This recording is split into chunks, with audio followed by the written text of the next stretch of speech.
Hey guys and welcome back to my channel जहां आपको मिलता है सिर्फ और सिर्फ एंटरटेनमेंट। और आज मैं लाया हूँ डॉन ऑफ एक्स की एक और स्टोरी लाइन एक्सकैलिबर।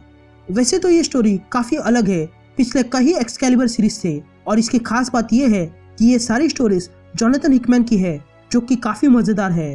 तो ये स्टोरी कुछ ही कैरेक्टर्स के इर्द गिर्द है जो कि है एपोकलिप्स, रोग, कैप्टन ब्रिटन, गैम्बिट, जुबली। तो ये कहानी हमारे एक्स फोर्स के इशू 1 के बाद शुरू होती है जहां पर प्रोफेसर एक्स की मौत हुई थी, और वो कैसे हुई ये जानना है तो आपको मेरा वो वीडियो देखना होगा। एनीवेज, ये वीडियो स्टार्ट करने से पहले मैं कुछ कॉन्सेप्ट्स क्लियर करना चाहता हूँ, जैसे कि इस इशू में हमें अदर वर्ल्ड दिखाई देगा जो कि असल में एक पॉकेट डायमेंशन है जो सारे रियलिटीज के बीच में एग्जिस्ट करता है। तो गाइस, वीडियो शुरू करने से पहले एक छोटी सी रिक्वेस्ट, वीडियो को लाइक, शेयर और सब्सक्राइब करने की।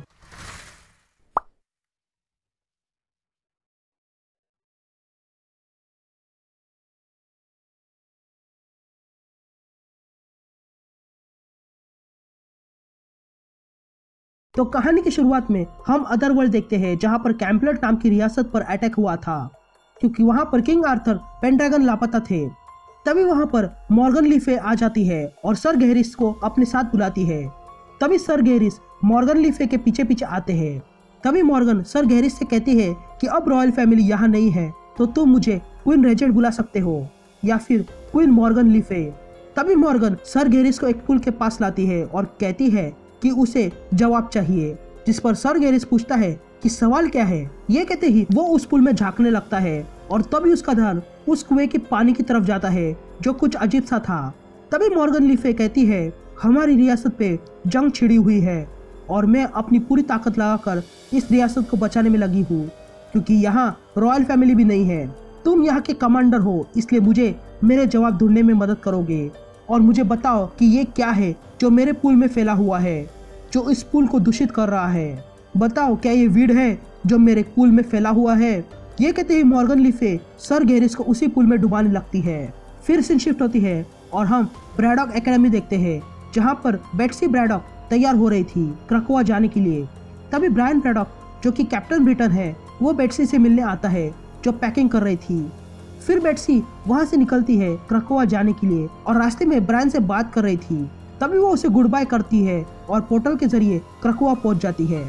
क्रकोआ आते ही सारे म्यूटेंट्स उसका स्वागत करते हैं। तभी गैम्बिट कहता है कि साइलक वापस आ गई है, लेकिन बेट्सी कहती है कि वो बेट्सी नाम प्रिफर करती है। तभी हम देखते हैं कि ये सब कुछ एपोकलिप्स देख रहा था और तब एपोकलिप्स को मिलने ट्रिनरी आती है। तभी एपोकलिप्स ट्रिनरी से कहता है कि उसे एन सबानूर कहकर पुकारो। तभी ट्रिनरी उसे एक गेट की जांच करने को बुलाती है जो वो कब से बना रही थी। तभी एपोकलिप्स उस गेट के पास आता है।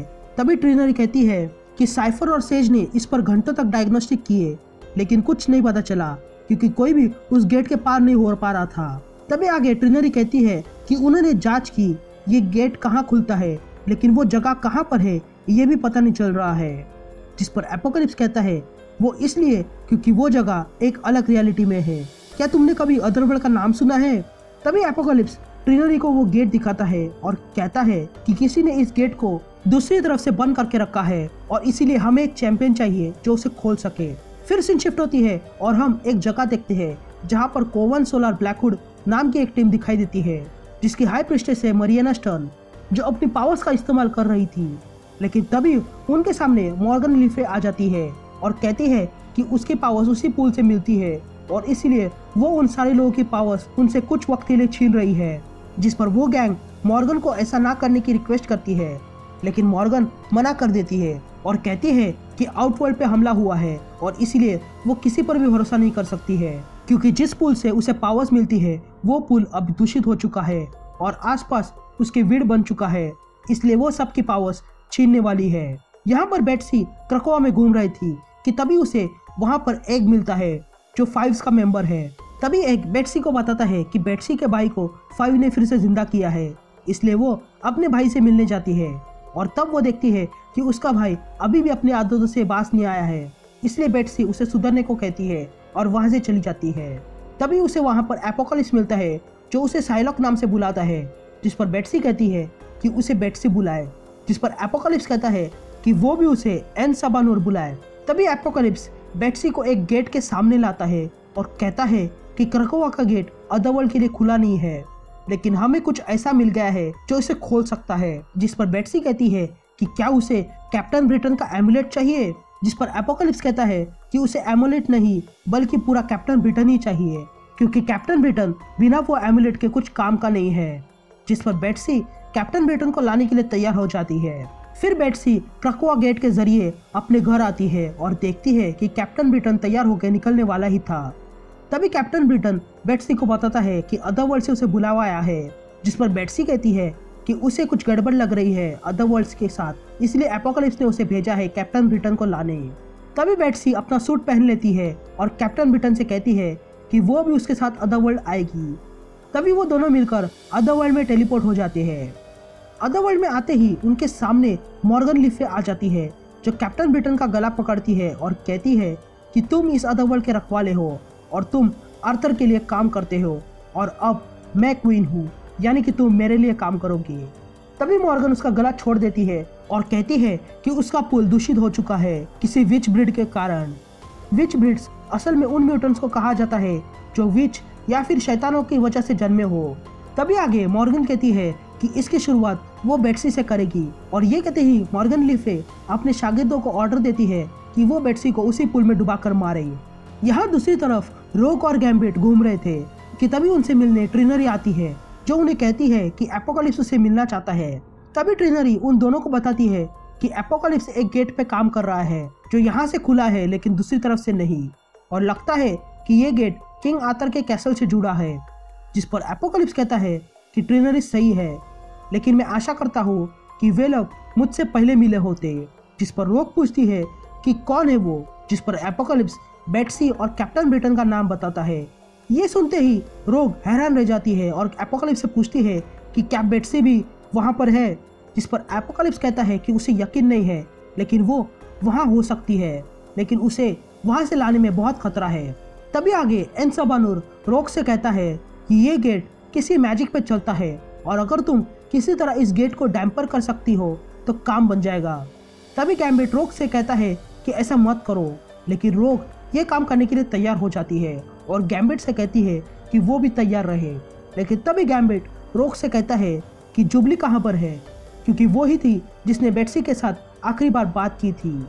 लेकिन तभी वहाँ पर जुबली आ जाती है जिसे एपोकलिप्स ने बुलाया था। तभी एपोकलिप्स जुबली से पूछता है कि क्या तुमने बेट्सी से आखिरी बार बात की थी, जिस पर जुबली कहती है कि उसे कुछ भी याद नहीं है उसने क्या बात की थी। तभी रोग उसे बताती है कि बेट्सी अदरवर्ल्ड में है और वहाँ पे कुछ गड़बड़ है, तो एनसबानुर अब हमें आगे क्या करना होगा। जिस पर एपोकलिप्स रोग से कहता है कि अपनी पावर्स का इस्तेमाल करो, क्योंकि बेट्सी एक पावरफुल साइकिक है, इसलिए जैसे तुम उस गेट के पावर्स को डैम्पर करोगी वैसे ही मैं अपनी पावर से बेट्सी को ढूंढ निकालूंगा और उसे वहाँ से बाहर निकलने का रास्ता दिखाऊंगा।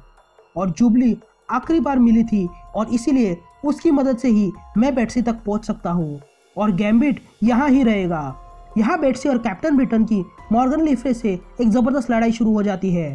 तभी मॉर्गन ले फे कहती है कि ब्रायन ने कसम तोड़ी है, जिस पर बेट्सी उसे अपना मुंह बंद रखने के लिए कहती है। तभी मॉर्गन अपनी पावर से कैप्टन ब्रिटेन को कंट्रोल में करने लगती है और अगले ही पल कैप्टन ब्रिटेन नीचे गिर जाता है और काला पड़ने लगता है। तभी वो बेट्सी से कहता है कि बेट्सी के पावर्स उस पर काम नहीं करेगी, लेकिन बेट्सी फिर भी ट्राई करने लगती है। तभी पीछे से मॉर्गन ले फे आती है और कहती है उसके अंदर सच्चे ह्यूमन का खून है, इसीलिए वो एवियन में रहेगा, लेकिन तुम्हारी मौत तो पक्की है। ये सुनते ही बेट्सी पीछे मुड़ती है मॉर्गन को जवाब देने, लेकिन तभी अचानक से कैप्टन ब्रिटेन जाग जाता है और अपना एमुलेट बेट्सी के मुंह में घुसाने लगता है। तभी बेट्सी उसे पूछने लगती है कि वो ये क्या कर रहा है, जिस पर कैप्टन ब्रिटेन कहता है कि अब वो मॉर्गन का चैंपियन है, लेकिन फिर भी बेट्सी उसे रेजिस्ट करने लगती है। यहाँ एपोकलिप्स जुबली के दिमाग से होते हुए बेट्सी तक पहुंचने लगता है और तब रोक अपनी पावर से उस गेट के पावर्स को डैम्पर करने लगती है। यहाँ बेट्सी लड़ने की कोशिश कर रही थी कि तभी एपोकलिप्स उसे कांटेक्ट करता है और गेट को तोड़ने के लिए कहता है, जिस पर बेट्सी एपोकलिप्स से पूछती है कि वो ऐसा क्यों चाहता है, जिस पर एपोकलिप्स कहता है कि उसे उस पर भरोसा रखना होगा। ये सुनते ही बेट्सी अपनी तलवार से उस गेट पर वार करती है और वहाँ पर बहुत बड़ा धमाका हो जाता है, जिसके कारण यहाँ रोक पर भी असर होता है और वो पीछे गिर जाती है। तभी एपोकलिप्स कहता है कि बेट्सी ने गेट को तोड़ दिया है और उसकी कुर्बानी जाया नहीं जाएगी।